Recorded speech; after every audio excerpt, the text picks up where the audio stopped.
الحمد لله رب العالمين والصلاة والسلام على سيد المرسلين محمد النبي الأمي الأمين وعلى آله الأخيار الطاهرين وعلى صحابته الغر الميامين أما بعد.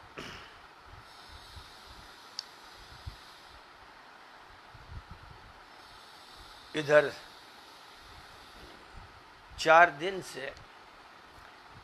ایک موضوع پر میری گفتگو چل رہی ہے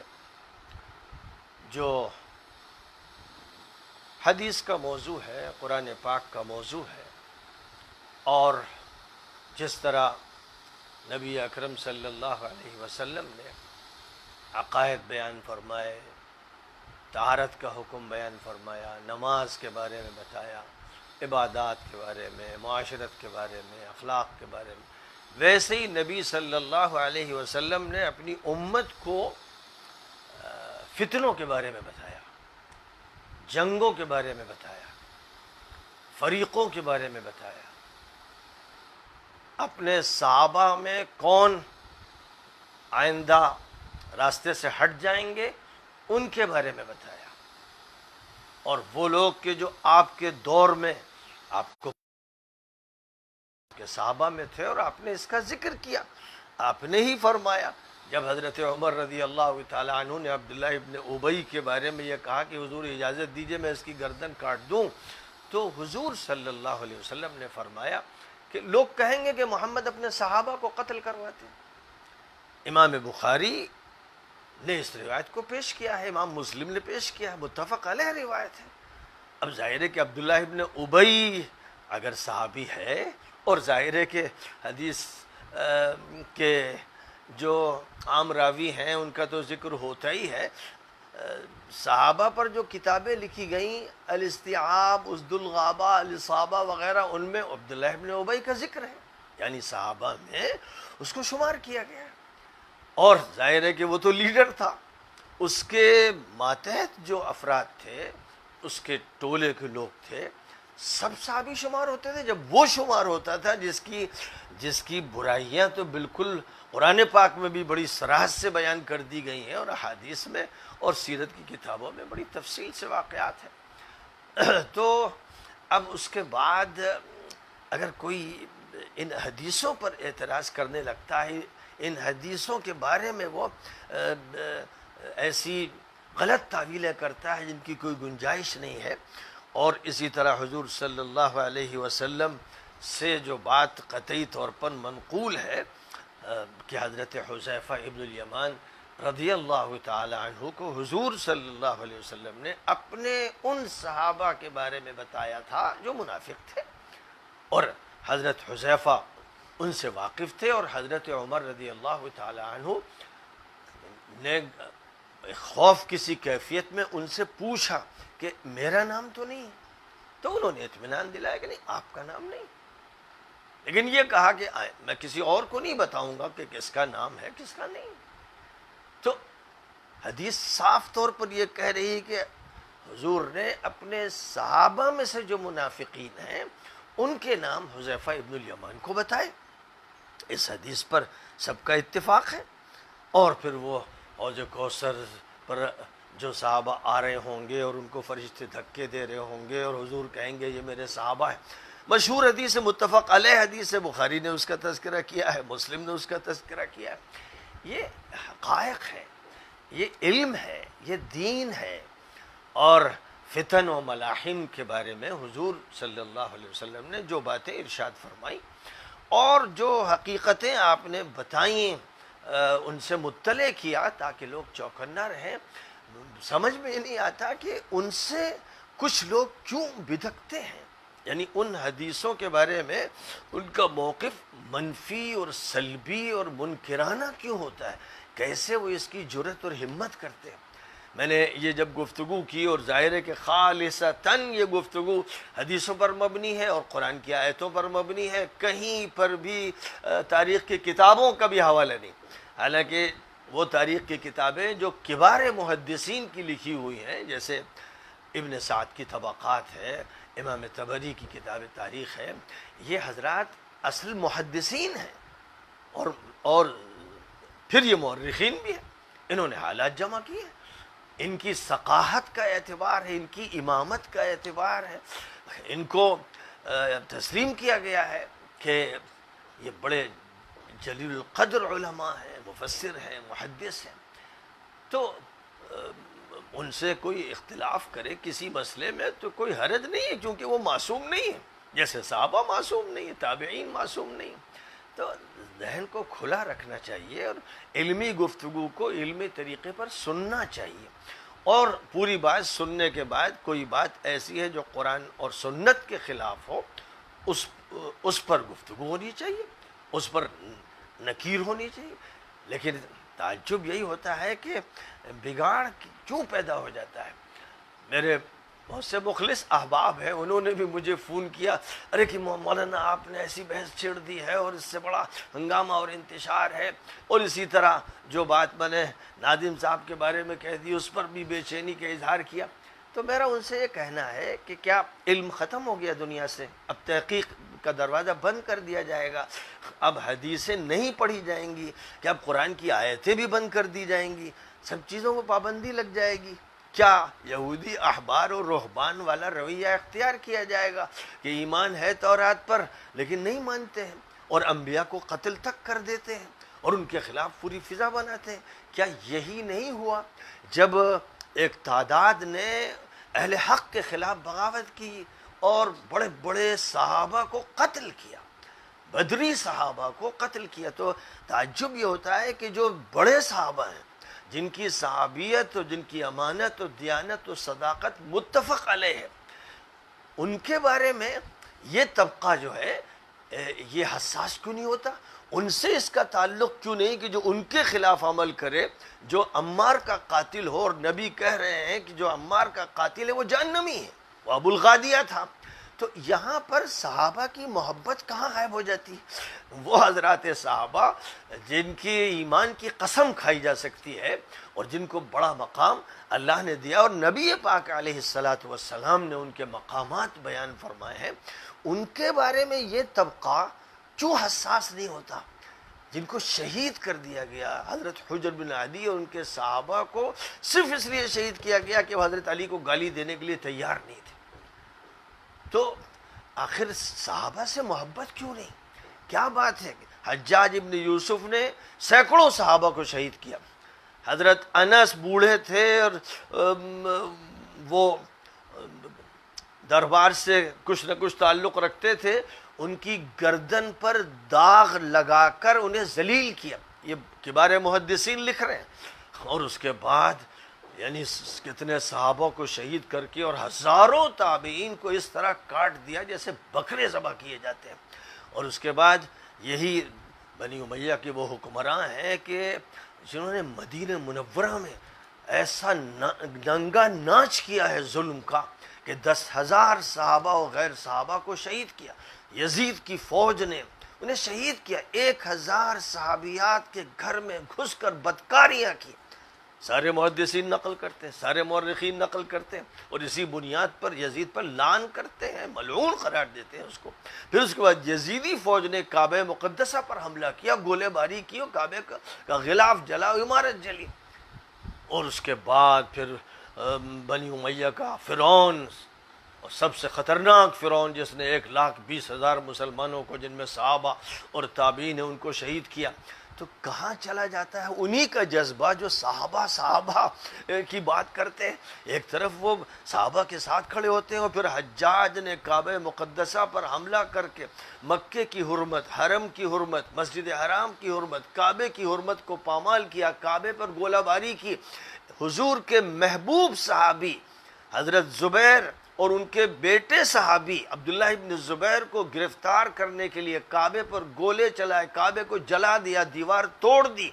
گرفتار کر کے حضرت عبداللہ ابن زبیر کو سولی پہ چڑھایا، اور ان کی والدہ محترمہ حضرت اسماء ابو بکر صدیق کی بیٹی اور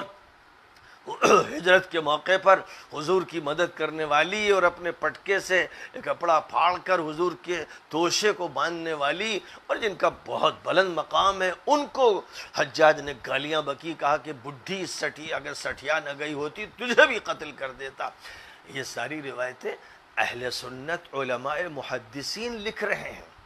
جو باتیں اور لوگ لکھ رہے ہیں وہ تو بے انتہا خطرناک ہیں، لیکن جو ہمارے علماء لکھ رہے ہیں، ہمارے محدثین لکھ رہے ہیں اور تفصیلات بیان کر رہے ہیں، ان کے بعد کوئی بھی ایسا انسان ہو سکتا ہے جس میں ایمان کی رمق ہو، جس میں شرم ہو، حضور سے شرم ہو، اللہ سے کچھ شرم ہو، وہ حجاج کی تعریف کر سکتا ہے؟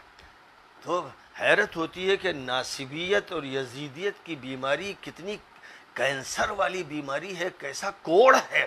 جو کسی کے دماغ کو ختم کر دیتا ہے، اور وہ پھر ایسا گندا ناپاک بدبودار انسان بن جاتا ہے کہ اس کے دل میں صحابہ کی قدر نہیں رہ جاتی. عبداللہ ابن زبیر کی قدر نہیں اس کے دل میں، اس کے دل میں قدر نہ حسن کی، نہ حسین کی، نہ عبد الرحمن ابن ابی بکر کی، نہ محمد ابن ابی بکر کی. تمام صحابہ کا دشمن بنتا ہے وہ اپنی ناصبیت کے لیے اور اپنی یزیدیت کے لیے. کیا ہو گیا اس کو؟ کتنا مردود، کیسا منحوس، کیسا بدقسمت ہے. تو اب ظاہر ہے کہ ان کو سمجھنے کے لیے ضرورت اس کی ہے کہ ہم دیکھیں کہ حضور صلی اللہ علیہ وسلم نے کیا کیا فرمایا. آپ نے فتن اور ملاحم کی حدیثوں میں کیا ارشاد فرمایا. ہمیں چاہیے کہ ہم ان کو پڑھیں، کیونکہ ہمیں ہدایت لینی ہے حضور صلی اللہ علیہ وسلم سے، اور ہمیں ہدایت لینی ہے قرآن پاک سے. اب اگر کوئی حضور ہی کی حدیثوں کا چراغ بجھا دینا چاہتا ہے اور اس پر ہنگامے کرتا ہے تو ظاہر ہے کہ بھائی اس کے لیے تو کوئی علاج نہیں. مولانا اسماعیل شہید نے جب تقویت الایمان لکھی تو بعض جملے ایسے تھے کہ لوگوں نے کہا کہ آگ لگ جائے گی، تو فرمایا کہ لگنے دو آگ.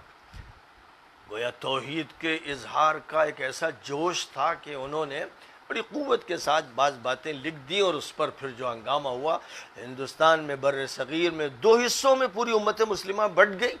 حوالہ اسی کا دیتے ہیں، بات وہیں سے لے کے چلتے ہیں، اور پھر جو لڑائیاں ہوئیں. لیکن ایک بات بہرحال ظاہر ہے کہ جو بریلوی کہلاتے ہیں اور جو اپنے کو اصلاً اہل سنتی والجماعت کہتے ہیں، وہ ناصبی نہیں، وہ یزیدی نہیں. الحمدللہ اللہ تعالیٰ نے ان کے ساتھ یہ کرم فرمایا. جو اپنے کو دیوبندی کہتے ہیں اور جنہیں وہابی کہا جاتا ہے، ان میں تو بہت سے ناصبی ہیں، بڑے زہریلے ناصبی ہیں اور بڑے زہریلے یزیدی ہیں، اور سب کو معلوم ہے. اور آج انہی کی طرف سے پاکستان کو جلایا جا رہا ہے، آگ میں جھلسایا جا رہا ہے، اس کو توڑا جا رہا ہے. اور اسی طرح بر صغیر میں جو کچھ ان ناصبیوں نے اور یزیدیوں نے کیا ہے، ظاہر ہے کہ خود ہی اس کی آگ میں جھلستے ہیں، شور و ہنگامے کرتے ہیں، پھر خود جلتے ہیں. دنیا میں بھی جلتے ہیں اور آخرت میں بھی جلیں گے ایسے مجرم اور خبیث لوگ. لیکن ضرورت اس بات کی ہے کہ ذرا صبر کے ساتھ اور علم کی قدر کرتے ہوئے اور حدیثوں کے ذریعے سے اور قرآن کے ذریعے سے بات کو سمجھنے کی کوشش کی جائے، اور غلط موقف اختیار نہ کیے جائیں، اور اپنا کوئی لقب اختیار کر کے کہ ہم اہل سنت ہیں، اور بریلوی کہتے ہیں ہم اہل سنت ہیں، اور پھر آپس میں لڑتے مرتے ہیں، ایک دوسرے کو کافر و مشرک کہتے ہیں. امت کا ایک بڑا دھڑا دیوبندیوں اور وہابیوں کہتا ہے گستاخ رسول ہے، اور وہ کہتے ہیں کہ ایک مشرک ہے. جنگ تھمتی نہیں. اور اس کے بعد جن کا یہ حال ہے کہ بڑے اہل سنت بنتے ہیں، ان کے ٹکڑوں پر ٹکڑے ہوتے چلے جاتے ہیں، ان کے ادارے کے ٹکڑے ہوئے، ان کی جماعت کے ٹکڑے ہوئے، پھر ٹکڑوں کے ٹکڑے ہوئے. اس سارے عذاب میں وہی کیوں مبتلا ہوتا ہے؟ شروع سے بھی دیکھیے کہ یہی ناصبی تھے جنہوں نے پہلے ایک دھڑا کاٹا اور علی کے شیعہ کہا. اس کے بعد سارے فتنے انہی کے گھر میں پیدا ہوئے، مرجیہ انہی کے درمیان ہوئے، اور کہہ دیا ابو حنیفہ بھی مرجی ہیں، اور جہمیہ انہی کے درمیان ہوئے، اور معتزلہ انہی کے درمیان ہوئے، اور کرامیہ انہی کے درمیان ہوئے. یہ سارے فرقے تو انہی اہل سنت میں ہوئے. یہ شیعوں کے تو فرقے ہیں نہیں، ان کے درمیان دوسرے فرقے پیدا ہوئے. تو یہ سارے جو فتنے ہیں ان پر غور کر کے امت کے جوڑنے کی فکر کرنی چاہیے، اور امت جڑے گی تو حدیث و قرآن پر جڑے گی.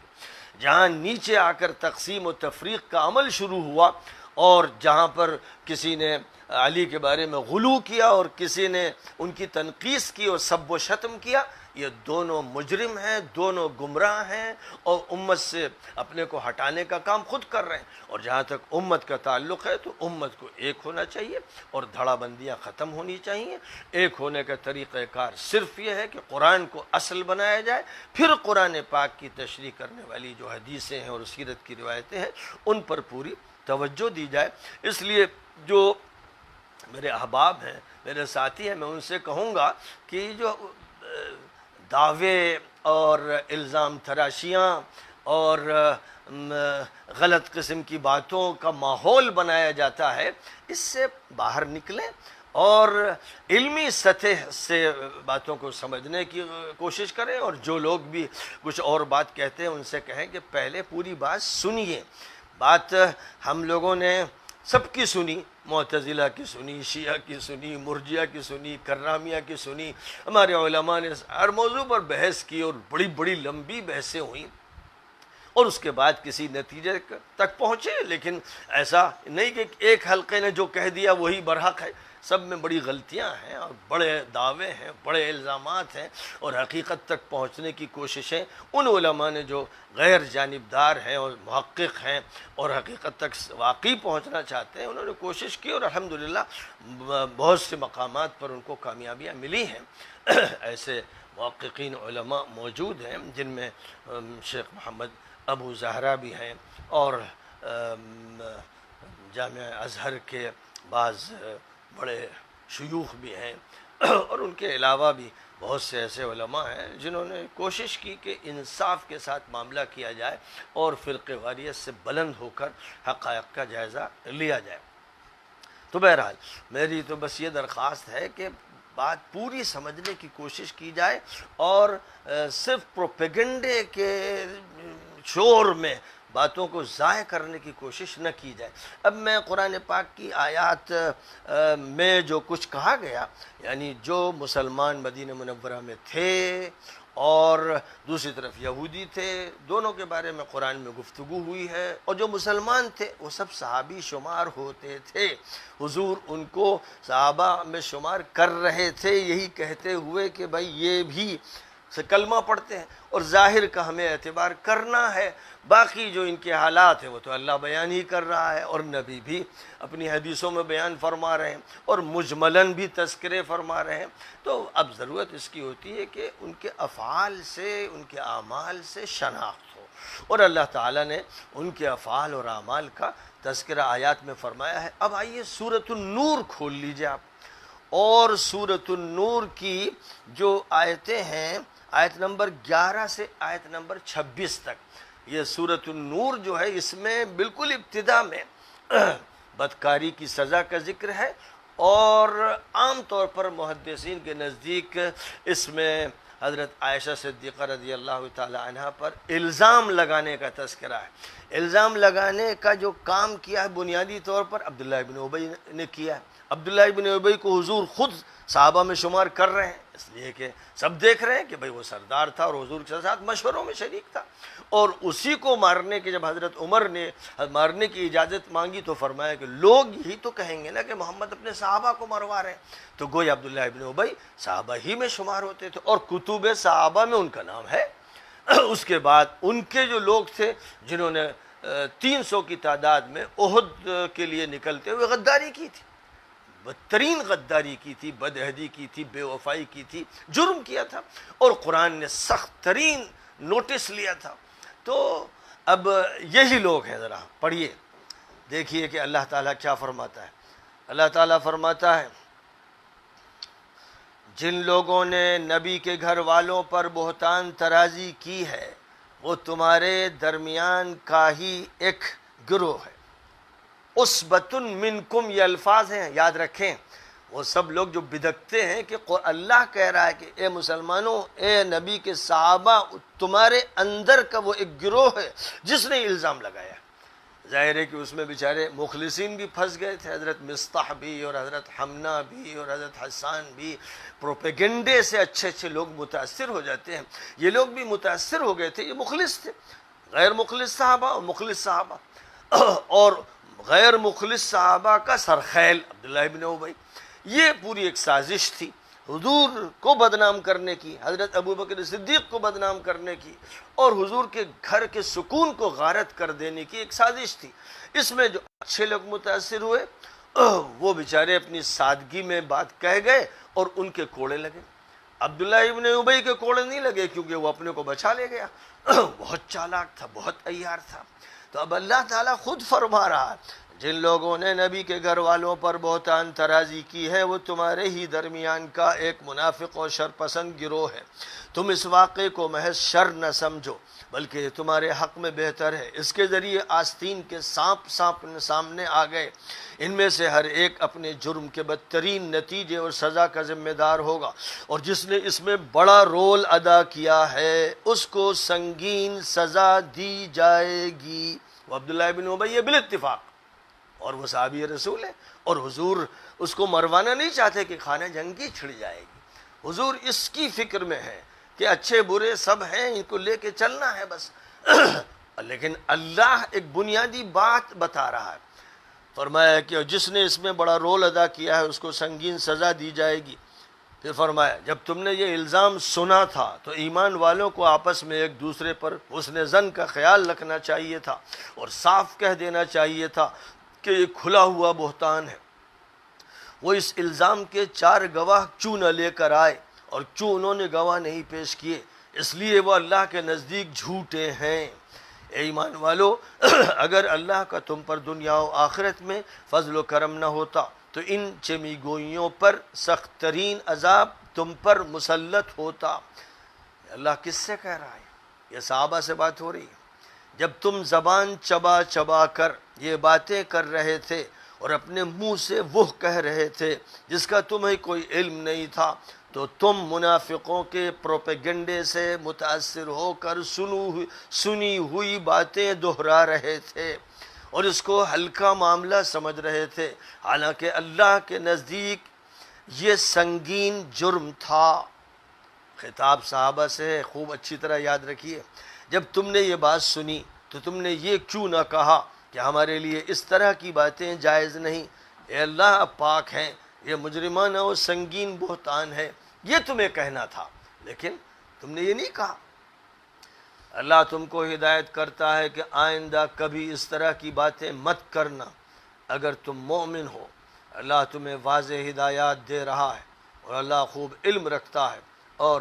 حکمت والا ہے۔ ظاہر ہے کہ جو ان ہدایات اور قطعی بیان کے بعد حضرت عائشہ پر الزام لگاتے ہیں مجرم ہیں، مرتد ہیں، بے ایمان ہیں، سخت ترین سزاؤں کے مستحق ہیں۔ اسی طرح مزید ظاہر ہے کہ یہ جو طبقہ تھا، عبداللہ ابن ابی کا ٹولہ تھا، یہ جو کچھ کرتا تھا، عبداللہ ابن ابی کے قحبہ خانے چلتے تھے۔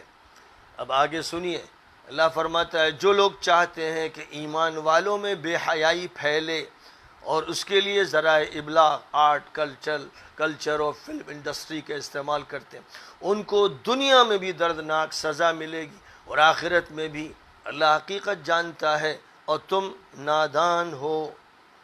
اگر اللہ کا فضل نہ ہوتا، رحمت نہ ہوتی، اور یہ کہ اللہ مہربان اور رحم فرمانے والا ہے، تو عذاب آ چکا ہوتا اور مجرموں کو کیفر کردار تک پہنچا دیا گیا ہوتا۔ اے ایمان والو، شیطان کے نقش قدم کی پیروی مت کرنا، اور جو بھی شیطان کی پیروی کرتا ہے تو ظاہر ہے کہ وہ بے حیائی، جرائم اور منکرات کی باتیں کرتا ہے۔ پھر سورۃ النور کی آیت نمبر 47 دیکھیے، آیت نمبر 47، اللہ کیا فرماتا ہے؟ اور یہ منافق کہتے ہیں کہ وہ اللہ کو اور رسول کو مانتے ہیں اور اطاعت کرتے ہیں، پھر اس کے بعد ان کا ایک گروہ روگردانی کرتا ہے اور وہ ایمان والے نہیں ہیں۔ ذکر انہی کا ہو رہا ہے جو مسلمان ہیں اور اپنے ایمان کے دعوے کرتے ہیں، جیسے سورۃ الحجرات میں آئے گا، قالت الاعراب آمنا، یہ بدو جو حضور کے پاس آتے ہیں اور یقیناً صحابی ہیں، کہتے ہیں آمنا، ہم تو مومن ہیں۔ تو حضور سے فرمایا گیا کہ ان سے کہہ دیجئے کہ قولوا اسلمنا، یہ کہو کہ ہم مسلم ہیں، ولما يدخل الایمان فی قلوبکم، ایمان تمہارے دلوں میں داخل نہیں ہوا ہے۔ فرمایا، یہاں فرمایا جا رہا ہے کہ یہ منافق کہتے ہیں کہ وہ اللہ اور رسول کو مانتے ہیں اور اطاعت کرتے ہیں، پھر اس کے بعد ان کا ایک گروہ روگردانی کرتا ہے اور وہ ایمان والے نہیں۔ ان کو جب اللہ اور اس کے رسول کی طرف بلایا جاتا ہے کہ وہ ان کے درمیان فیصلہ کریں تو ان کا ایک گروہ اس سے منہ پھیر لیتا ہے، اور اگر معاملہ ان کے حق اور فائدے کا ہوتا ہے تو بڑے مطیع اور فرما بردار بن کر حاضر ہوتے ہیں۔ کیا ان کے دلوں میں روگ ہے؟ یا یہ شک و شبہ میں پڑے ہیں یا انہیں ڈر ہے کہ اللہ اور اس کے رسول ان پر ظلم و زیادتی کریں گے، بلکہ بات یہ ہے کہ یہ حق کے خلاف ہیں، بد عمل ہیں، نافرمان ہیں۔ یہ فرمایا اور یہ منافق کڑی قسمیں کھا کر کہتے ہیں کہ اگر آپ انہیں حکم دیں گے تو وہ ضرور نکل کھڑے ہوں گے۔ یعنی اگر آپ کہیں گے کہ فلاں جگہ جانا ہے، جہاد میں جانا ہے، تو یہ کہیں گے ہم تو تیار ہیں۔ کہہ دیجئے کہ قسمیں مت کھاؤ، تمہاری اطاعت جانی بوجھی ہے، اللہ تمہارے کرتوتوں سے خوب باخبر ہے، اور کہیے کہ اللہ اور اس کے رسول کی اطاعت کرو۔ پھر اگر وہ روح گردانی کرتے ہیں تو ان پر اپنی امانت کی ذمہ داری ہے، تم پر تمہاری ذمہ داری ہے، اور تم اگر اس کی بات مانو گے تو ہدایت پاؤ گے، اور رسول پر ذمہ داری صرف بات پہنچا دینے کی ہے۔ یعنی تم اگر رسول کی بات مانو گے تمہیں ہدایت ملے گی، جو نہیں مانے گا ظاہر ہے کہ وہ گمراہ ہو کر رہے گا۔ پھر اچھا صاحب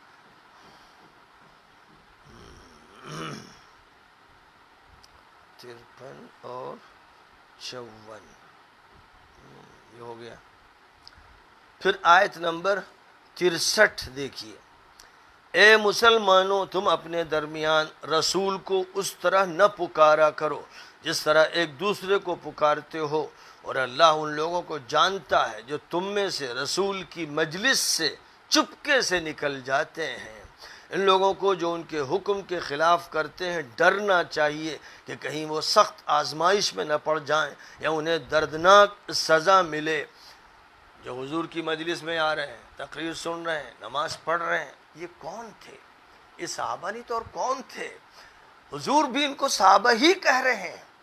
اور ان کے نام، ان میں سے جو منافق ہیں ان کے نام حضرت حذیفہ کو بتا رہے ہیں، اور یہ کہہ رہے ہیں کہ یہ حوض کوثر پر حاضر نہیں ہوں گے، اور یہ کہہ رہے ہیں ام المومنین ام سلمہ سے کہ یہ مرنے کے بعد میرا چہرہ نہیں دیکھیں گے۔ یہ سب باتیں حضور ہی تو فرما رہے ہیں، کوئی اور تو نہیں فرما رہا ہے۔ تو جب حضور فرما رہے ہیں تو حضور سے زیادہ کون ذمہ دار ہے اپنے صحابہ کا؟ اور مسلمانوں کا حقدار کون ہے حضور سے زیادہ؟ لہذا حضور اگر بیان کر رہے ہیں تو دوسرے چڑھتے کیوں ہیں؟ ان کی ناسبیت اور یزیدیت گھپلا کیوں کرنا چاہتی ہے؟ وہ کیوں حضور پاک علیہ السلام کی احادیث کو رد کر دینا چاہتے ہیں؟ اب اس کے بعد آئیے سورۃ الاحزاب کھول لیجئے، کیونکہ سورۃ الاحزاب وہ سورہ ہے جس کا نام الاحزاب اس لیے رکھا گیا کہ الاحزاب کے معنی ہوئے الائڈ پارٹیز، الائڈ فورسز، جو آپس میں اتفاق کر کے گروہ جمع ہوئے تھے، مختلف قبائل کے نمائندے، اور بڑی تعداد میں مدینہ منورہ پر حملہ کرنے نکلے تھے کہ اب اسلام کو اکھاڑ کے پھینک دینا ہے، جس کے نتیجے میں حضور پاک علیہ السلام نے صحابہ سے مشورہ کر کے حضرت سلمان فارسی کی رائے کو قبول کرتے ہوئے مدینہ منورہ کے شمالی علاقے میں خندق کھدوائی تھی، اور یہ خندق 3 میل لمبی تھی، 10 فٹ چوڑی اور 10 فٹ گہری تھی۔ یہ سارا جو عمل ہوا تھا یہ اس موقع پر ہوا تھا جس کو جنگ خندق کا موقع بھی کہا گیا اور جنگ احزاب کا موقع کہا گیا۔ اور پھر جب یہ کڑے موقع آتے تھے تبھی حضور کے پاس جو آتے تھے اور مال غنیمت لینا چاہتے تھے اور حضور کی خدمت سے فائدہ اٹھاتے تھے، ان کے اصل چہرے سامنے آتے تھے۔ اس وقت یہ بات سامنے آتی تھی کہ کھرا کون ہے، کھوٹا کون ہے۔ سورۃ الاحزاب کی آیت نمبر 12،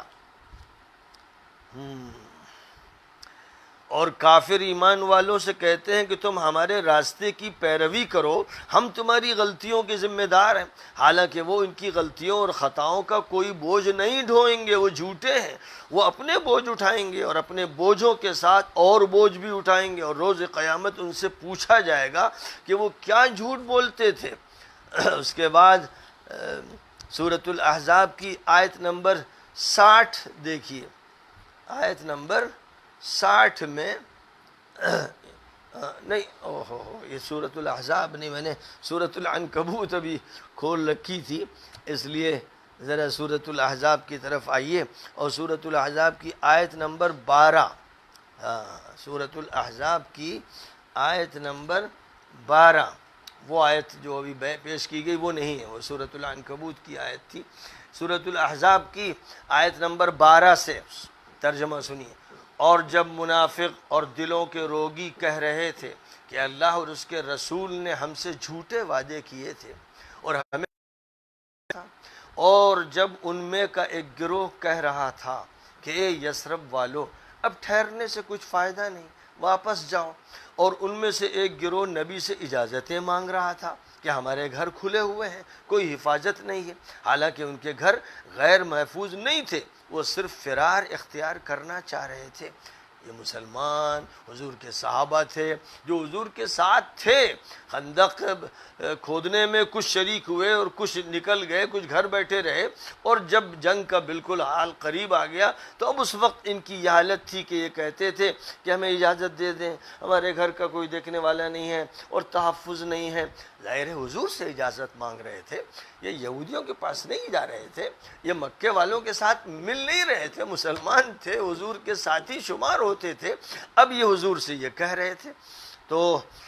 فرمایا اللہ نے، اگر مختلف علاقوں سے دشمن آ گھستے اور ان سے فتنے میں شرکت کے لیے کہا جاتا تو یہ کود پڑتے اور کچھ بھی انتظار نہ کرتے۔ انہوں نے پہلے اللہ سے یہ عہد کیا تھا کہ وہ پیٹ نہیں پھیریں گے۔ یہ کون لوگ تھے؟ پہلے یہ عہد کیا تھا، اور اللہ کے عہد کے بارے میں ان سے پوچھا جائے گا۔ کہہ دیجئے، ان سے کہہ دیجئے کہ تم موت سے اور قتل سے فرار اختیار کرو گے تو یہ فرار تمہیں کچھ بھی فائدہ نہیں پہنچائے گا، اور پھر تھوڑے دن مزے کرو گے، پھر ذلت کے ساتھ پکڑے جاؤ گے اور عذاب میں گھیرے جاؤ گے۔ ان سے کہہ دیجئے کہ اللہ تم پر مصیبت ڈالنے کا فیصلہ فرما لے تو کون تم کو اللہ سے بچا لے گا، اور وہ رحم فرمانا چاہے تو کون اس کا ہاتھ روک لے گا، اور یہ اللہ کے علاوہ کسی کو نہ کارساز پائیں گے نہ مددگار۔ اللہ ان کو خوب جانتا ہے جو تم میں سے، اے مسلمانوں، تم میں سے جو رکاوٹیں ڈال رہے تھے، لوگوں کو جہاد سے روک رہے تھے اور اپنے مسلمان بھائیوں سے کہہ رہے تھے۔ یہ کون تھے؟ یہ مسلمان تھے، اور اپنے مسلمان بھائیوں سے کہہ رہے تھے ہمارے ساتھ آ جاؤ، اور وہ جنگ میں تو بس برائے نام ہی شرکت کرتے ہیں۔ یہ کون لوگ ہیں جو حضور کے ساتھ جنگ میں شریک بھی ہوتے ہیں، اور اللہ فرما رہا ہے کہ بس برائے نام شرکت کرتے ہیں کیونکہ ان کو مال غنیمت کی فکر ہے۔ یہ وہ لوگ ہیں جو مسلمان ہیں، اور مسلمان ہیں تو حضور کے ساتھی ہیں، ساتھ رہ رہے ہیں، صحابی، حضور بھی کہہ رہے ہیں کہ ہاں یہ صحابی ہے لیکن ظاہر ہے کہ یہ بگڑے ہوئے ہیں، وہ تمہارے معاملے میں بڑے بخیل ہیں، تمہارے خیر خواہ نہیں ہیں، تم انہیں دیکھو گے جب کوئی خطرہ ہوتا ہے تو وہ تمہیں اس طرح پھری ہوئی آنکھوں سے دیکھتے ہیں جیسے کسی پر موت سے غشی طاری ہو رہی ہو، اور جب خطرہ ٹل جاتا ہے تو تمہیں اپنی تیز دھاردار زبانوں سے کڑوی کسیلی سناتے ہیں، جیسے ماشاءاللہ آج کے یہ ناصبی اور یزیدی مجھے سنا رہے ہیں، تو ماشاءاللہ مجھے تو اللہ کی بشارتیں مل رہی اور نبی پاک علیہ الصلاۃ والسلام کی مبشرات مل رہی، اور قرآن اور حدیث کے سائے میں کھڑے ہو کر اچھی طرح کھرے و کھوٹے کو پہچاننے کا موقع مل رہا ہے۔ یہ اللہ تعالیٰ نے نبی کو موقع دیا تھا کہ وہ پہچان لے کہ اپنے کون پرائے کون، مجلس میں حاضر ہونے والے اور مال غنیمت کے لیے منہ کھولنے والے کون ہیں اور قربانی دینے والے کون ہیں۔ تو فرمایا ان کا حال یہ ہے کہ جب ہے تو تمہیں اپنی تیز دھاردار زبانوں سے کڑوی کسیلی سناتے ہیں، یہ خیر سے محروم لا خیرے لوگ ہیں، یہ بے ایمان لوگ ہیں، اللہ نے ان کے اعمال اکارت کر دیے ہیں، اور یہ اللہ کے لیے آسان سی بات ہے۔ یہ آیت نمبر 19 تھی، آیت نمبر 19۔ ابھی مزید دیکھیے، متحدہ محاذ کے ٹوٹنے بکھرنے اور شکست سے دوچار ہونے کے باوجود یہ سمجھ رہے ہیں، یہی منافق، کہ لشکر اور جتھے ابھی نہیں گئے، اور اگر لشکر آئیں تو ان کی عین تمنا ہوگی کہ یہ بدوؤں کے ساتھ صحرا میں رہیں اور تمہارے حالات کے بارے میں وہیں سے معلوم کرتے رہیں، اور اگر وہ تمہارے ساتھ بھی ہوں گے تو جنگ برائے نام کریں تمہارے لیے اور ان سب کے لیے جو اللہ پر اور آخرت پر ایمان رکھتے ہیں اور اللہ کو کثرت سے یاد کرتے ہیں۔ اللہ کے رسول کی ذات میں بہترین نمونہ عمل ہے، تو ان کو چاہیے کہ وہ اس نمونہ عمل کو دیکھیں۔ اس کے بعد آئیے اب آیت نمبر 60 کھولیے، سورۃ الاحزاب کی آیت نمبر 60۔ دیکھیے کہ اللہ کیا فرماتا ہے اور اگر منافق لوگ اور جن کے دلوں میں روگ ہے اور مدینے میں افواہیں پھیلانے والے باز نہیں آتے تو ہم پھر آپ کو ان کے خلاف کارروائی کا حکم دیں گے، پھر وہ آپ کے پاس نہ رہ سکیں گے، ان پر اللہ کی لعنت کی مار پڑے گی، اور جہاں پائے جائیں گے پکڑے جائیں گے اور قتل کیے جائیں گے۔ یہ ہے اللہ کا نظام، ان لوگوں کے ساتھ یہی کیا گیا جو پہلے گزر چکے ہیں، اور اللہ کے نظام اور طریقہ کار میں تم کوئی تبدیلی نہیں پاؤ گے۔ اب ذرا آگے بڑھیے اور سورۃ محمد میں پہنچیے، کیونکہ جو بیچ میں مکی صورتیں ہیں ان میں منافقوں کا ذکر نہیں، اس سے پہلے بھی جو گزر چکی اور ابھی بھی جو گزر رہی ہیں صورتیں، جو سورۃ الزمر ہے، مثلا سورہ یاسین ہے اور سورۃ المؤمن ہے وغیرہ وغیرہ، اس میں منافقوں کا تذکرہ نہیں ہے۔ پھر مدنی سورہ کی طرف آئیے اور سورۃ محمد کھولیے، دیکھیے سورۃ محمد میں اللہ تعالیٰ کیا ارشاد فرماتے ہیں، اس میں کیا تذکرہ آتا ہے۔ ذرا سورۃ محمد کی جو آیت نمبر 20 ہے، آیت نمبر 20 سورۃ الاحقاف، سورۃ محمد، جی ہاں سورۃ محمد کی آیت نمبر 20۔ ایمان والے کہتے ہیں کہ کوئی سورت کافروں سے جنگ کے بارے میں کیوں نہیں اترتی؟ پھر جب قطعی احکام پر مشتمل سورت کا نزول ہوتا ہے اور اس میں جنگ کا ذکر کیا جاتا ہے تو تم ان لوگوں کو دیکھتے ہو جن کے دل روگی ہیں۔ ایمان والوں کی بات ہو رہی، انہی کے اندر کے جو لوگ ہیں، فرمایا تو تم ان لوگوں کو دیکھتے ہو جن کے دل روگی ہیں کہ وہ تمہیں اس شخص کی طرح دیکھتے ہیں جس پر موت کسی حالت میں غشی طاری ہو رہی ہو، ان کے ہوش و حواس اڑے جاتے ہیں۔ ان پر حق یہ تھا کہ بات مانتے، اطاعت کرتے، اچھی بھلی بات کرتے، پھر جب فیصلے کی گھڑی آ جائے اور جنگ کی نوبت آئے تو اگر یہ اللہ کے فرمان کو سچ کر دکھائیں اور کھرے ایمان کا ثبوت دیں تو ان کے حق میں بہتر ہو۔ اے لوگو، کیا تمہارا یہ حال ہو رہا ہے کہ پیچھے پلٹ کر علاقوں میں فساد پھیلاتے ہو اور اپنے رشتے کاٹتے پھرتے ہو؟ یہ وہ لوگ ہیں جن پر اللہ کی لعنت ہے، اللہ نے ان کو اندھا بہرا کر دیا ہے، نفاق اور اسلام دشمنی نے ان کو کہیں دیکھا۔ کیا یہ قرآن پر غور نہیں کرتے یا ان کے دل و دماغ پر تالے پڑے ہوئے ہیں؟ جن لوگوں کے سامنے ہدایت واضح ہو چکی اور پھر بھی انہوں نے روگردانی کی، اپنی ایڑیوں کے بل پلٹ گئے، ان کو شیطان نے رجھایا ہے، سجھایا ہے اور پڑھایا ہے۔ یہ سب اس لیے ہو رہا ہے کہ انہوں نے ان لوگوں سے کہا تھا جنہیں اللہ کی نازل کردہ ہدایات ناگوار گزر رہی ہیں کہ بعض معاملات میں ہم آپ کے ساتھ ہیں، ہم آپ کی مانیں گے، تو منافقوں کی یہودیوں اور مشرکوں کے ساتھ سازشوں میں شرکت تھی اور خفیہ معاملات کا تبادلہ ہوتا رہتا تھا۔ اللہ ان کے رازوں سے خوب واقف ہے۔ پھر ایسے مجرموں کا اس وقت کیا حال ہوگا جب فرشتے ان کی جان نکالیں گے اور ان کے چہروں اور پیٹھوں پر تماچے ماریں گے۔ یہ ان کا انجام اس لیے ہوگا کہ وہ ان چیزوں کے پیچھے چلتے رہے جو اللہ کے غضب کو دعوت دیتی رہیں اور انہیں اللہ کی رضا پسند نہیں، اس لیے اللہ نے ان کے اعمال اکارت کر دیے۔ اب آئیے ذرا سورہ حجرات کی طرف چلیے۔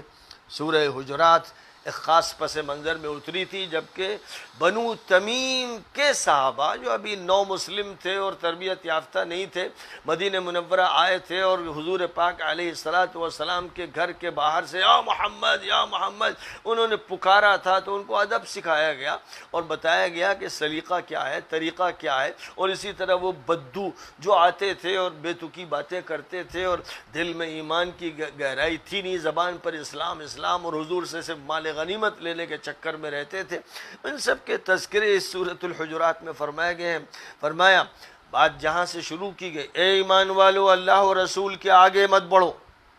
یعنی قرآن اور سنت ان کے علاوہ نہ اپنے کو بڑھاؤ نہ کسی کو بڑھاؤ، اطاعت کرو، اتباع کرو، رسول کے پیچھے چلو اور اللہ سے ڈرو، بے شک اللہ سب کچھ سن رہا ہے۔ اے ایمان والو، اپنی آوازوں کو نبی کی آواز پر بلند مت کرو،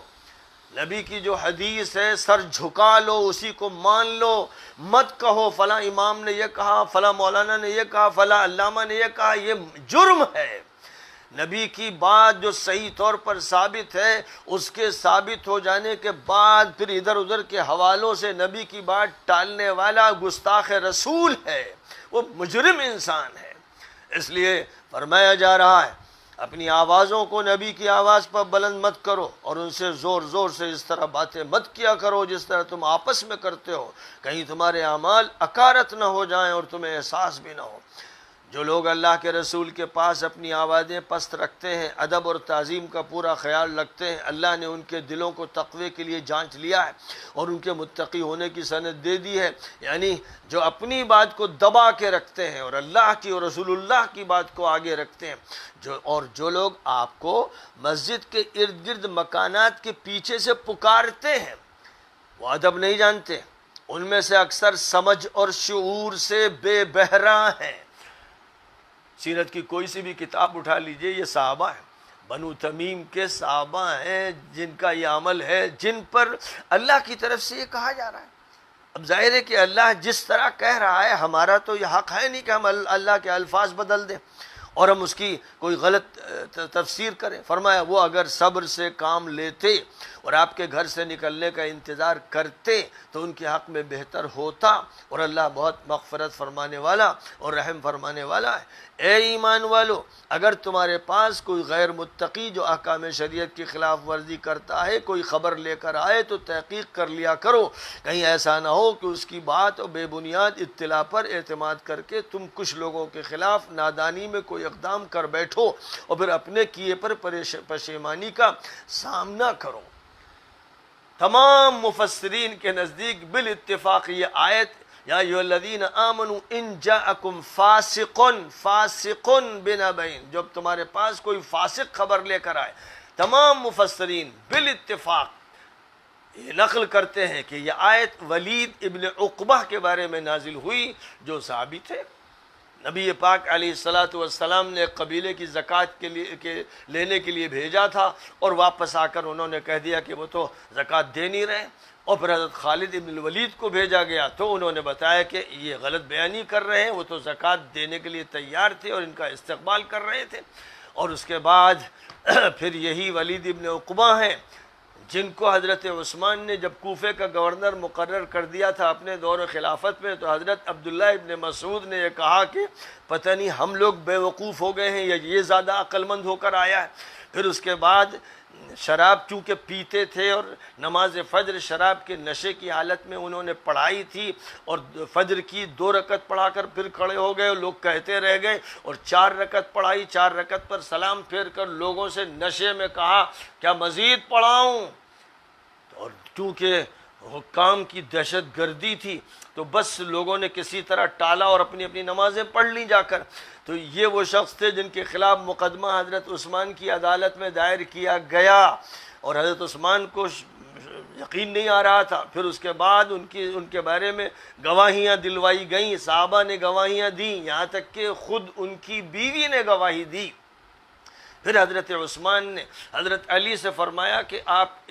اس پر کوڑے لگوائیے، کیونکہ کوفہ سے طلب کر لیا گیا تھا۔ پھر حضرت علی کے حکم سے حضرت جعفر نے یا کسی دوسرے صحابی نے کوڑے لگائے، 40 کوڑے لگائے گئے۔ یہ سب باتیں موثق ہیں، صحیح طور پر ثابت ہیں، احادیث سے بھی ثابت ہیں اور کتب تاریخ سے ثابت ہیں۔ تو اب یہی وجہ تھی کہ مثلا اس کے ساتھ یہ معاملہ ہوا تھا، اور بڑے بڑے صحابہ اس پر سخت ناراض تھے، اور پھر کیس بہرحال دائر ہوا اور شراب کا مسئلہ ثابت ہوا اور کوڑے لگے۔ اور دوسرا مسئلہ حضرت عثمان کی طرف سے جو عبداللہ ابن ابی سرح کے ساتھ ہوا تھا، جس کے بارے میں جو کاتب وحی تھا بالاتفاق کاتب وحی تھا، اور پھر وہ مرتد ہو گیا، مکے جا کر اس نے حضور کے خلاف پروپیگنڈا کیا، اور حضور پاک علیہ السلام نے جب مکہ فتح فرمایا تو فرمایا تھا چند لوگ ایسے ہیں کہ اگر وہ کعبے کا غلاف پکڑے ہوئے ہوں تب بھی ان کو مت چھوڑنا، مار دینا وہیں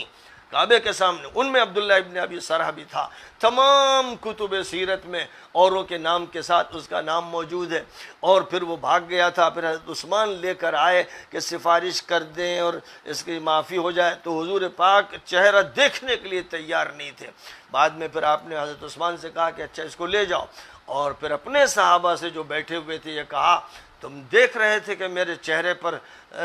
غصہ تھا، اور ہونا چاہیے تھا کہ تم میں سے کوئی اٹھتا اس کی گردن اڑا دیتا۔ تو صحابہ نے یہ کہا تھا کہ حضور آپ اگر اشارہ کر دیتے، تو فرمایا نبی کی نگاہ خیانت نہیں کرتی، یعنی میں نے نگاہ سے اشارہ نہیں کیا، لیکن اتنی سمجھ تم لوگوں کے اندر ہونی چاہیے کہ بار بار سفارش کرتے رہے اور میرا غصہ بڑھتا رہا۔ یہ ہے وہ عبداللہ ابن ابی سرح جس کو حضرت عثمان نے مصر کا گورنر بنا دیا تھا۔ اس پر صحابہ میں حضرت طلحہ میں حضرت زبیر، حضرت عائشہ، حضرت عمار، حضرت علی سب بہت سخت ناراض ہوئے تھے۔ یہ سب واقعات ہیں جو ثابت ہیں، جن کے بارے میں کوئی شک و شبہ کر ہی نہیں سکتا ہے، اور جتنی کتابیں تفسیر کی، حدیث کی دیکھی جا سکیں وہ دیکھ لی جائیں۔ تو بہرحال یہاں سورۃ الحجرات میں جو بیان کیا جا رہا ہے یہ ولید ابن عقبہ کا تذکرہ ہو رہا ہے جو صحابی تھا، اور یہ اس کے جرائم بیان کیے گئے۔ اب ظاہر ہے کہ جب بیان کیے گئے ہیں کتب تفسیر میں، سارے مفسرین سب اہل سنت امام، بڑے بڑے مفسرین و محدثین یہ بتا رہے ہیں کہ ولید ابن عقبہ کے بارے میں آیت کریمہ نازل ہوئی۔ تو بہرحال اور پھر فرمایا گیا اور جان رکھو کہ تمہارے درمیان اللہ کے رسول ہیں، اگر وہ بہت سے معاملات میں تمہاری بات ماننے لگے تو تم خود مصیبت و دقت میں پڑو گے۔ اللہ تعالیٰ نے تمہارے اندر ایمان کی محبت رکھ دی ہے اور اسے تمہارے دلوں میں مزین فرما دیا ہے، کفر و فسق و فجور و معصیت و نافرمانی کو تمہارے نزدیک ناپسندیدہ بنا دیا ہے۔ یہ وہ صحابہ جو حضور کی تربیت میں ہیں، مخلص ہیں اور صالح ہیں، ان کے بارے میں فرمایا جا رہا ہے اگر ایمان والوں کے دو گروہ آپس میں لڑ پڑیں تو ان کے درمیان صلح کراؤ، اور اگر ایک گروہ دوسرے پر ظلم و زیادتی کر رہا ہو تو زیادتی کرنے والوں سے جنگ کرو۔ حضرت علی رضی اللہ تعالیٰ عنہ نے جو جنگ کی تھی وہ اسی آیت کی بنیاد پر، جو جنگ ان کی جنگ جمل ہوئی اور جو جنگ صفین ہوئی، دونوں میں وہی برحق تھے، اور انہوں نے جن سے جنگ کی بحکم قرآنی جنگ کی، بحکم نبوی جنگ کی۔ تو زیادتی کرنے والوں سے جنگ کرو یہاں تک کہ وہ اللہ کے حکم اور فیصلے کی طرف رجوع کریں، اگر وہ رجوع کر لیں تو عدل و انصاف کے ساتھ ان کے درمیان مصالحات کرا دو اور انصاف کی پابندی کرو، اللہ انصاف کرنے والوں کو پسند کرتا ہے۔ پھر آگے حکم ہے کہ کوئی کسی کی عیب چینی و طعن و تشنیع مسلمانوں سے کہ تم آپس میں یہ نہ کرو، برے ناموں سے یاد نہ کرو، برے اوصاف سے مت پکارو، اور ایمان کے بعد معصیت اور نافرمانی بڑی بری صفت ہے۔ یہ ساری باتیں ارشاد فرمائی گئیں۔ ظاہر ہے کہ اہل ایمان، اہل صلاح، اہل تقوی کے لیے لازم ہے کہ وہ اس طرح کا معاملہ کریں، اور جو ظالم ہے، باغی ہیں، طاغی ہیں، ان کے بارے میں حکم ہے کہ ان سے جنگ کرو، ان کے ساتھ نرمی کا رویہ نفاق ہے۔ اور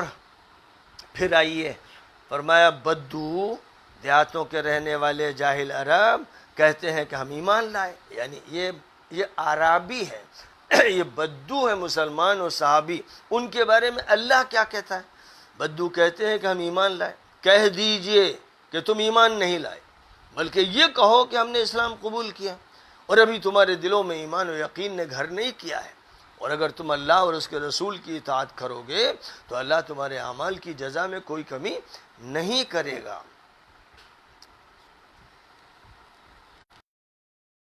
آگے اسی طرح کے لوگوں کے بارے میں یہ فرمایا جائے سے کہہ دیجئے کہ تم کیا اللہ کو اپنے ایمان کی اطلاع دے رہے ہو؟ اللہ تو آسمانوں اور زمین کی تمام چیزوں کو جانتا ہے۔ یہ لوگ آپ پر اپنے اسلام لانے کا احسان جتاتے ہیں۔ آپ کہہ دیجئے کہ مجھ پر اپنے اسلام کا احسان نہ جتاؤ، بلکہ اللہ کا تم پر احسان ہے، تم کو اگر تم سچے ہو تو ایمان کی ہدایت دی، اور اگر جھوٹ بولتے ہو تو تم جانو اور اللہ جانے۔ اب آپ سورۃ الحجرات سے ذرا جلدی آگے بڑھیے اور سورۃ الحدید میں داخل ہو جائیے۔ اب دھیرے دھیرے ہم قریب ہو رہے ہیں سورۃ الحدید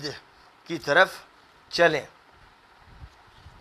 سورۃ الحدید، ہاں یہ سورۃ الحدید جو ہے سورۃ الحدید، ہاں بھائی سورۃ الحدید جو ہے 27ویں پارے میں نا، آیت نمبر 10، سورۃ الحدید کی آیت نمبر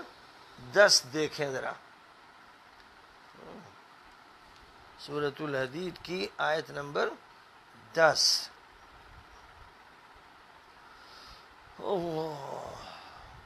اس آیت میں تو یہ بات بیان کی گئی ہے کہ فتح مکہ سے پہلے جن لوگوں نے قربانیاں دیں، ہجرت کی، جہاد کیا، ان کے برابر وہ لوگ نہیں ہو سکتے ہیں جو بعد میں اسلام لائے، اور بالخصوص وہ جن کو طلقاء کہا گیا، جن کو حضور نے بھیڑ بکریاں دے کر کہا کہ بھائی جاؤ چراؤ، دنیا ہی کھا لو، اور حضور نے فرمایا کہ میں تو انصار کا ہوں اور مدینے میں رہوں گا اور انصار کے ساتھ جاؤں گا۔ اب مزید آگے چل کر ذرا آیت نمبر 12 دیکھیے، جس دن تم ایمان والوں اور ایمان والیوں کو دیکھو گے کہ ان کا نور اللہ کی طرف سے عطا کردہ روشنی ان کے سامنے اور دائیں جانب تیزی سے بڑھ رہی ہوگی، اور ان سے کہا جا رہا ہوگا کہ آج خوشخبری ہے،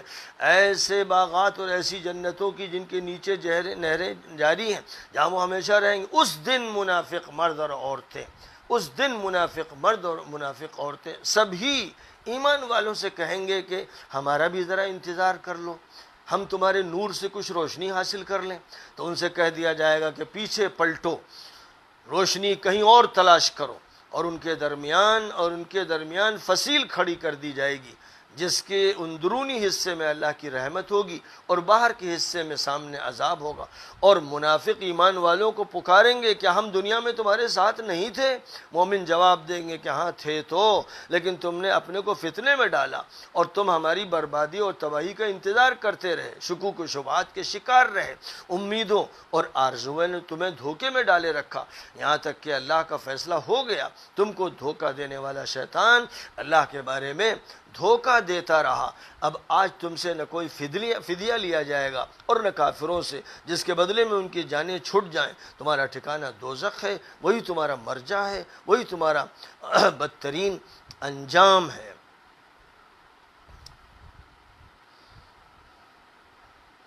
اچھا صاحب،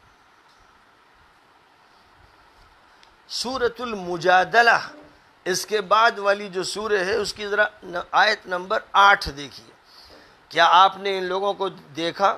یعنی ان کے حال پر غور کیا جن کو آپس کی سرگوشیوں سے منع کیا گیا تھا، لیکن وہ پلٹ کر پھر انہی میں ملوث ہوتے ہیں اور گناہوں کی باتوں اور ذاتیوں اور پیغمبر کی نافرمانیوں کی سرگوشیاں کرتے ہیں، اور جب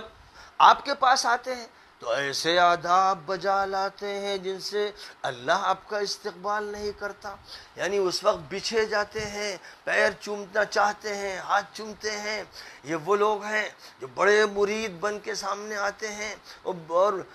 بڑی محبتوں کے اظہار کرتے ہیں، اور اللہ کہہ رہا آپ کے پاس آتے ہیں تو ایسے آداب بجا لاتے ہیں جن سے اللہ آپ کا استقبال نہیں کرتا، اور اپنے دل میں کہتے ہیں کہ ہماری باتوں پر اللہ ہمیں سزا کیوں نہیں دیتا،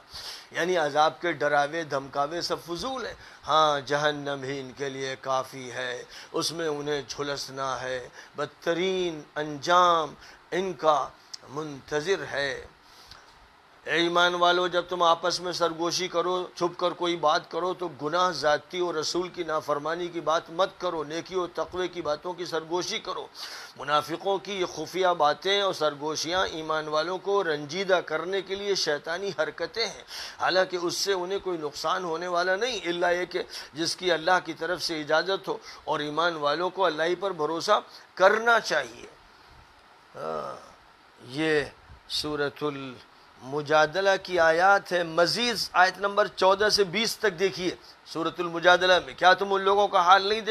دیکھتے جو ایسے لوگوں سے دوستیاں رچائے رہتے ہیں جن پر اللہ غضبناک ہے؟ وہ نہ تمہارے ہیں نہ ان کے، وہ جانتے بوجھتے جھوٹی قسمیں کھاتے ہیں۔ اللہ نے ان کے لیے سخت عذاب تیار کر رکھا ہے، وہ بدعمالیوں میں ملوث ہیں، انہوں نے اپنی قسموں کو ڈھال بنا اور وہ اللہ کے راستے سے روکتے ہیں، ان کو رسوا کن سزا ملے گی، نہ ان کے مال کام آئیں گے اور نہ ان کی اولاد، انہیں اللہ کی سزا سے بچا سکے گی؟ وہ دوزخی ہیں، اس میں ہمیشہ رہیں گے۔ جس دن اللہ انہیں اٹھا کر کھڑا کرے گا تو یہ اللہ کے سامنے بھی ویسے ہی قسمیں کھائیں گے جیسے تمہارے سامنے قسمیں کھاتے ہیں، اور یہ سمجھتے ہیں کہ ان کے ہاتھ کچھ لگے گا، اور وہ کچھ دلیل رکھتے ہیں۔ سن لو کہ وہ جھوٹے ہیں، ان پر شیطان مسلط ہے، اس نے ان کو اللہ کی یاد بھلا دی ہے، یہ شیطان کی پارٹی ہے۔ سن لو کہ شیطان کی پارٹی کو نقصان اٹھانا ہے۔ یہ لوگ اللہ اور اس کے رسول سے دشمنی کر رہے ہیں، اور وہ آخری درجے کے ذلیل لوگ ہیں۔ اب ذرا سورۃ الممتحنہ بھی دیکھ لیجئے۔ سورۃ الممتحنہ کی جو آیت 1 ہے اسی سے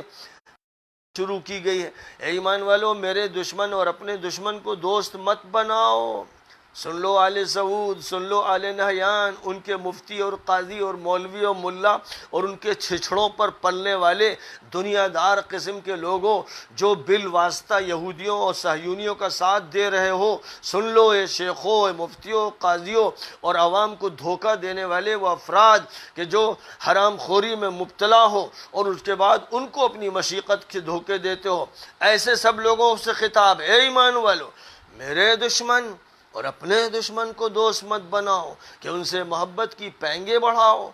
انہیں محبت کے پیام بھیجو، حالانکہ وہ اس حق کے منکر ہیں جو تمہارے پاس ہے۔ ان کا جرم یہ ہے کہ انہوں نے پیغمبر کو اور تمہیں اس بنیاد پر کہ تم اپنے رب اللہ کو مانتے ہو گھر سے بے گھر کیا۔ اگر تم میرے راستے میں جہاد کے لیے نکلے ہو اور میری رضا و خوشنودی چاہتے ہو تو ان سے محبت اور تعلق کی پیغام رسانی کے کیا معنی؟ وہ صہیونی، وہ یہودی جنہوں نے لاکھوں فلسطینیوں کو بے گھر کیا، جنہوں نے ہزاروں کو شہید کیا اور جنہوں نے ابھی ہزاروں کو جیلوں میں ڈال رکھا ہے، جو روزانہ فلسطینیوں پر بمباری کرتے ہیں، ان سے دوستی کے کیا معنی؟ اور جو دوستی کرنے والے مجرم حکام ہیں، ان کے حق میں بیان دینے والے مولوی کتنے مردود، منحوس اور اللہ کے غضب میں گھرے ہوئے ملعون لوگ ہیں۔ وہ اگر تمہیں کہیں پالیں تو تم سے دشمنی کریں گے، یہ صہیونی، یہ یہودی، یہ صلیبی، اور تم پر دست درازی اور زمہ درازی کریں گے اور کر رہے ہیں۔ ان کی عین تمنا ہے کہ تم بھی کافر ہو جاؤ، وہ اسی لیے دوستی کر رہے ہیں ہے کہ تم کو اسلام سے دور کر دیتا، تمہارا تشخص مٹا دیں، جزیرت العرب پر قبضہ کر لیں، پھر انہیں خیبر مل جائے، اور نعوذ باللہ وہ مدینہ منورہ میں بنو قینقاع، بنو نذیر اور بنو قریظہ کے مقامات پھر حاصل کر لیں۔ قیامت میں تمہاری رشتہ داریاں اور تمہاری اولاد کام نہیں آئیں گی، اللہ تمہیں الگ کر دے گا، اور اللہ تمہارے کاموں سے خوب اچھی طرح سے آگاہ ہے۔ پھر آئیے ذرا جلدی جلدی آگے بڑھتے ہیں۔ سورۃ الجمعہ کی آیت نمبر 11 دیکھ لیجئے۔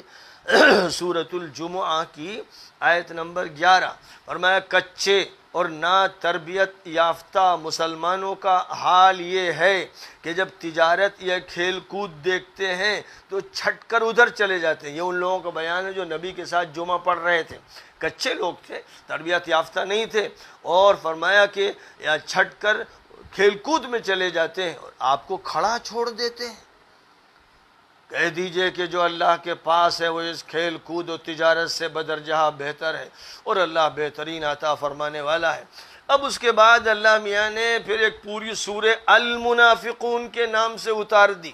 مدینہ منورہ میں عبداللہ ابن ابی کی جماعت جو صحابہ میں شمار ہو رہی تھی، پھر بار بار اس کو تازہ کیجئے، اس کے حالات کا بیان ہو رہا ہے۔ وہ حضور کے پاس جو آتے تھے، مجلس میں بیٹھتے تھے، نماز بھی پڑھ لیتے تھے، مال غنیمت بھی لیتے تھے، بات ان کی ہو رہی ہے، کسی تیسری قوم کی نہیں ہو رہی، الگ مذہب کی نہیں ہو رہی، یہودیوں کی نہیں ہو رہی، یہ بات مسلمانوں کی ہو رہی ہے۔ مدینہ منورہ کے مسلمان جو ہیں، حضور کو دیکھا ایک مرتبہ بھی اور مسلمان تو وہ صحابی ہوتے ہیں۔ اب دیکھیے کیا کہتے ہیں۔ جب آپ کے پاس منافق آتے ہیں تو کہتے ہیں ہم گواہی دیتے ہیں کہ آپ اللہ کے رسول ہیں، اور اللہ تو جانتا ہی ہے کہ آپ اس کے رسول ہیں، اور اللہ گواہی دیتا ہے کہ یہ منافقین جھوٹے ہیں، انہوں نے اپنی قسموں کو ڈھال بنا رکھا ہے، اور اللہ کے راستے سے روکنا ان کا کام ہے، یہ بڑے بدعمل ہیں۔ اس کی وجہ یہ ہے کہ یہ ایمان لائے پھر انہوں نے کفر کیا تو ان کے دلوں پر مہر لگا دی۔ آپ انہیں دیکھیں گے تو ان کے جسم بڑے اچھے لگیں گے، کیونکہ یہ جن کے دلوں کے اندر جھول ہوتا ہے، روگ ہوتا ہے، یہ زیادہ شاندار امامہ بھی باندھتے ہیں، داڑھی بھی بہت خوبصورت رکھتے ہیں، انگوٹھی بھی پہنتے ہیں، لاٹھی بھی لے لیتے ہیں، جبہ بھی بہت اچھا پہنتے ہیں اور عبا بھی بہت خوبصورت، یعنی ان کو فکر اس کی ہوتی ہے کہ ظاہری طور پر روب داب ہو اور لوگ ان کو دیکھ کر متاثر ہو، دیکھتے ہی لگے کہ بھائی شاید جبرائیل امین اتر آئے ہیں۔ فرمایا آپ انہیں دیکھیں گے تو ان کے جسم بڑے اچھے لگیں گے، یہ بنے ٹھنے رہتے ہیں، اور اگر یہ بات کریں تو آپ ان کی لچھے دار باتیں سنیں گے، میٹھی میٹھی باتیں چاہیے، لچھے دار باتیں چاہیے، کھری اور کڑی باتیں کہاں پسند۔ حالانکہ یہ ایسے ہیں جیسے لکڑیاں دیوار سے لگا دی گئی ہیں، یعنی مسجد میں بیٹھتے تھے ٹیک لگا کر، حضور کی تقریر اس طرح سنتے تھے، اس کی منظر کشی کی گئی ہے۔ مجلس نبوی میں دیواروں سے ٹیک لگائے بے دلی سے حضور کی بات سنتے تھے، اس لیے چوبے خشک قرار دیا گیا۔ کوئی شور مچاتا ہے یہ دھمک جاتے ہیں اور سمجھتے ہیں کہ ان پر کوئی مصیبت آئی، اصلاً یہ خود دشمن ہے، ان سے چوکنا رہنے کی ضرورت ہے، ان پر اللہ کی مار پڑے، کہاں بھٹک رہے ہیں۔ ان سے جب کہا جاتا ہے کہ آؤ بھائی اللہ کے رسول تمہارے لیے دعائے مغفرت کر دیں، اللہ کے رسول تمہارے لیے دعائیں مغفرت کر دے، بلایا جا رہا ہے، مسلمان بھائیوں کو بلایا جا رہا ہے، تو اپنے سر موڑتے ہیں اور آپ دیکھیں گے کہ تکبر کرتے اکڑتے کترا کر نکل جاتے ہیں۔ ان کے لیے یکساں ہے، چاہے آپ ان کے لیے دعائیں مغفرت کریں یا نہ کریں، اللہ ان کو معاف کرنے والا نہیں ہے، اللہ ان فاسقوں مجرموں کو ہدایت نہیں دیتا۔ یہی لوگ ہیں جو کہتے ہیں کہ اللہ کے پیغمبر کے پاس اور ان کے ساتھ جو لوگ ہیں ان پر خرچ مت کرو تاکہ یہ چھٹ جائیں، ان کی جمعیت پارا پارا ہو جائے، حالانکہ آسمانوں اور زمین کے تمام خزانے اللہ کے ہاتھ میں ہیں، لیکن یہ منافق بے عقل ہیں، یہ کہتے ہیں کہ جب ہم مدینے واپس ہوں گے تو سب سے زیادہ عزت رکھنے والا یعنی منافقوں کا کمینہ لیڈر عبداللہ ابن ابی سب سے زیادہ ذلیل یعنی خاکم بدہن نبی اکرم صلی اللہ علیہ وسلم کو وہاں سے نکال باہر کرے گا۔ حالانکہ عزت اور غلبہ تو اللہ کا ہے اور اس کے رسول کا ہے اور اہل ایمان کا ہے، لیکن یہ منافق جاہل ہے، یہ تھے آستین کے سانپ دل کے روگی۔ یہ واقعہ بالاتفاق تمام محدثین اور سیرت نگار بیان کرتے ہیں کہ عبداللہ ابن ابی سے متعلق ہے، جس نے جنگ بنی المصطلق کے بعد مہاجروں اور انصار میں جھگڑا کرانا چاہا اور پھر حضرت عائشہ پر تہمت کا پورا ایک ہنگامہ کیا، پروپیگنڈا کیا، اور یہی وہ بدمعاش مجرم تھا جس نے کہا کہ چلو مدینے، اب کی عزت والا اس ذلیل کو، نعوذ باللہ، اس ذلیل یعنی نبی کی طرف اشارہ کرتے ہوئے اس گستاخ و مجرم نے کہا، اور حضور اس کو صحابی شمار کر رہے ہیں۔ حضرت عمر نے اسی کے بارے میں کہا تھا کہ حضور اجازت دیجئے اس جانور کی گردن اتار دوں، تو فرمایا کہ لوگ کہیں گے کہ محمد اپنے صحابہ کو قتل کر رہے ہیں۔ امام بخاری نے حدیث نمبر 4905 اور امام مسلم نے حدیث نمبر 6748 میں یہی حدیث بیان کی ہے۔ تو کیا اب نبی بھی جب صحابی کہہ رہے ہیں کہ ساتھ ملا ہوا ہے، بیٹھتا ہے، آتا ہے، اور وہ یہ بات کہہ رہا ہے، اس کے بعد کسی مسلمان کی میں اس کی گنجائش ہے کہ جو اس طرح کے لوگ ہیں اور نبی بتا رہے ہیں کہ یہ منافق ہیں، اگرچہ ہمارے ساتھ ہیں، ہمارے پاس بیٹھتے آتے جاتے ہیں اور صحابہ شمار ہوتے ہیں، کوئی مسلمان ہے جو ان سے محبت کرے، وہ مسلمان رہے اور ان سے محبت کرے؟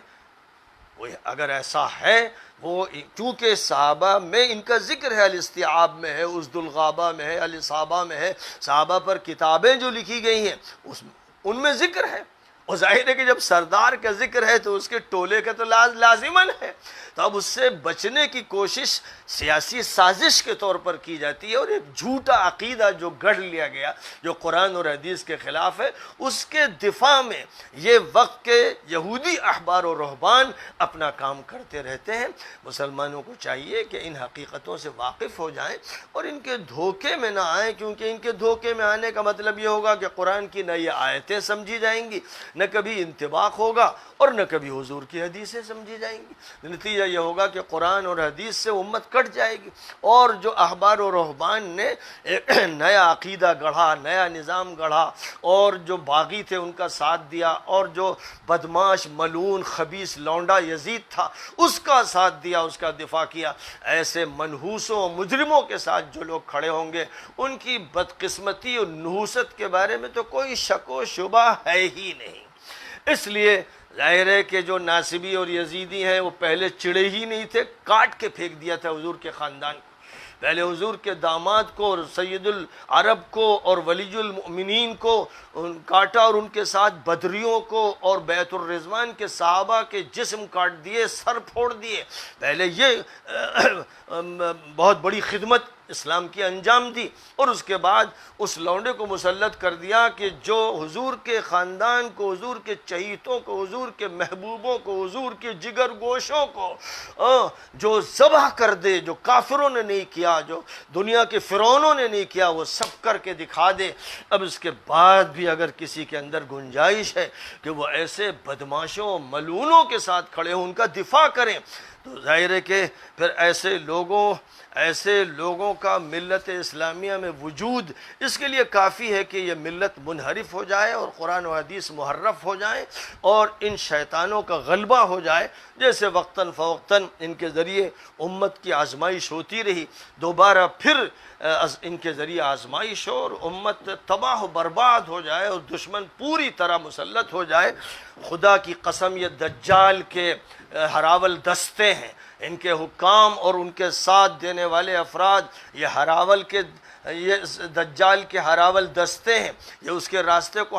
ہموار کر رہے ہیں، یہ جزیرۃ العرب میں ان کے اڈے بنا رہے ہیں۔ میں قسم کے ساتھ یہ بات کہتا ہوں اور سب سے کہتا ہوں چیلنج دیتے ہوئے کہ اپنی ڈائریوں میں نوٹ کر لو، ابھی چیخو نہیں، ابھی اول فول مت بکو، منہ سے جھاگ مت نکالو، ابھی اپنی یزیدیت اور اپنی ناصبیت کا اعلان مت کرو، ابھی تو انتظار کر لو، تھوڑا صبر کر لو، پھر تمہیں مزید دکھ جائے گا کہ دجال کے ساتھ کون کھڑے ہیں اور کون ہیں جنہوں نے جزیرۃ العرب کا سودا کر لیا ہے، اور کون ہیں جنہوں نے حرمین شریفین کو حوالے کر دیا ہے، اور کون ہے جو ان کے بارے میں زبان بند کیے بیٹھے ہوئے ہیں، لب سیے ہوئے بیٹھے ہوئے ہیں، ان کی تعریف تو کرتے ہیں لیکن ان کی برائیوں پر نکیر نہیں کرتے۔ اور من رأى منکم منکرا فلیغیرہ بیدہ فإن لم يستطع فبلسانه فإن لم يستطع فبقلبه۔ ان حدیثوں کو پڑھتے پڑھاتے ضرور ہیں لیکن ان پر عمل کے لیے وہ تیار نہیں ہیں۔ اے اللہ، بس تو ہی ان سے نمٹ لے،